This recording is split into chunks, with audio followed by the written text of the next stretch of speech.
This is what Barack Obama will inherit on January 20th. An international crisis on a strip of land just twice the size of Washington, D.C. Gaza is tiny, but the shots fired here were heard and seen around the world. Shooting from Gaza were the well-armed and well-trained militias of Hamas, the radical Islamic fundamentalist whose goal is the destruction of Israel.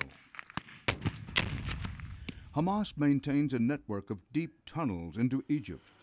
They allowed cameramen to videotape them bringing cattle and food through one of these tunnels, but they wouldn't let them take pictures of the missiles, heavy weapons, and ammunition they also bring in, paid for by Iran.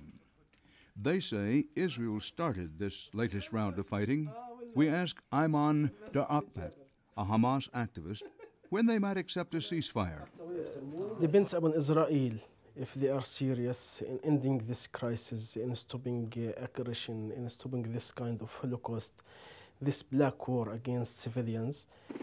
The Israeli military depended on almost every weapon in its arsenal to attack what they said were Hamas strongholds. The goal was to stop Hamas from firing missiles into Israeli cities near the Gaza border. The Israeli Air Force struck first.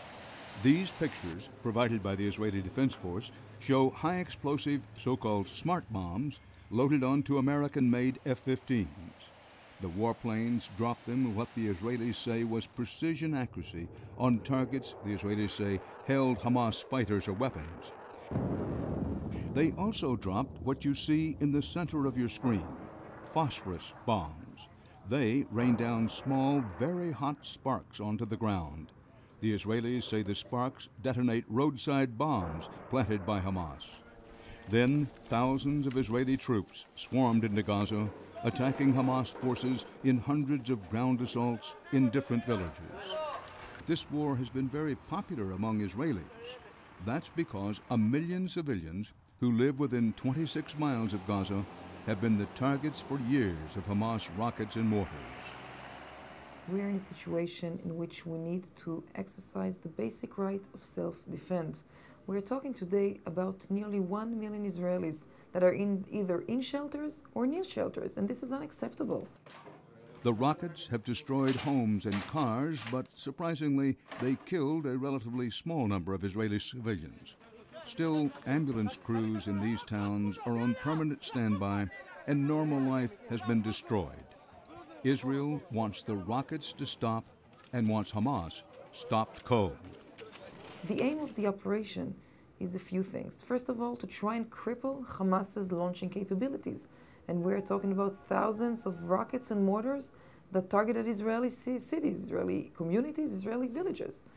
The second aim is to try and decrease Hamas's ongoing motivation to carry out those terror attacks.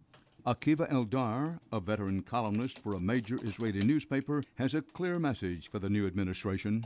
He says Obama can help the warring sides buy at least some time by talking with Hamas. You will have to rethink the American, Israeli, European policy of boycotting the Hamas and trying to reach some kind of a long-term truce until both sides will be ready to go for the other option, which is a full-fledged final status agreement. Oddly, this hawkish Israeli wants to send this same message to Obama.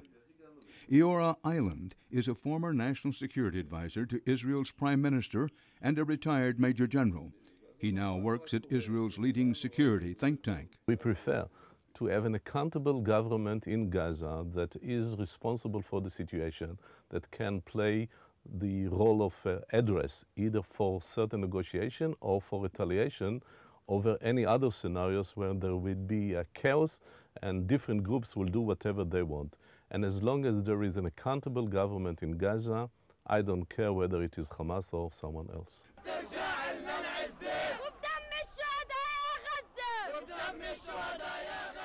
Many Palestinians who don't live in Gaza or support Hamas might agree that a two-state solution isn't a very good option. They just believe it's better than any other choice. George Jacobin, a professor at the Palestinian Birzeit University near Ramallah on the West Bank, is one of them. the kernel of the conflict in the Middle East begins with the Palestinian-Israeli conflict. This has been the source of other conflicts, and unless this is addressed, United States policy in the Middle East will remain one of generating considerable resentment, not only among Arabs but also among Muslims throughout the world. And it is in the self-interest of the United States to try to be an honest broker and try to bring this conflict to an end. Mustafa Barghouti hopes Obama will accept that responsibility. Barghouti is a moderate member of the Palestinian parliament who has been calling for an end to the Israeli occupation for many years. He thinks Obama understands his cause.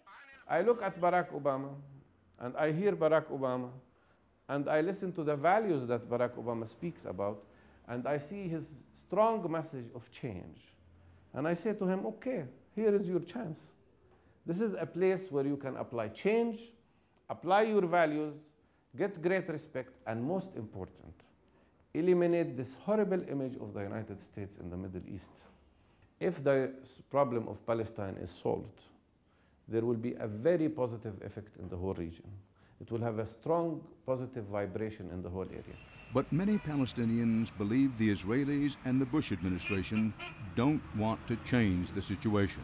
This war on Gaza was nothing, in my opinion, but an Israeli effort jointly with Bush administration to destroy the potential of Barack Obama in changing the policy in the Middle East. The people you've met up to now are all in the mainstream of Middle East politics. Now we're going to take you to the far ends of the political spectrum. Arab or Israeli, the extremists have one thing in common: an absolute, unbending belief that only one side can control the Holy Land. Palestine is an Arab land, and it is an Islamic land, it is a Christian land, it's a holy land, it's a land for all, and it reflects all over the world. It's having reflection all over the world. Unless they solve the Palestinian issue, it means that we'll have crisis everywhere. When Hamas says crisis, it often means violence. Hamas has sent suicide bombers to kill Israeli citizens in restaurants and on buses. It also has a highly trained militia, and their fighters do more than just march in parades. With weapons and tactics imported from Iran, they spend many days training how to attack and destroy Israeli tanks and how to fight Israeli soldiers, employing classic guerrilla tactics.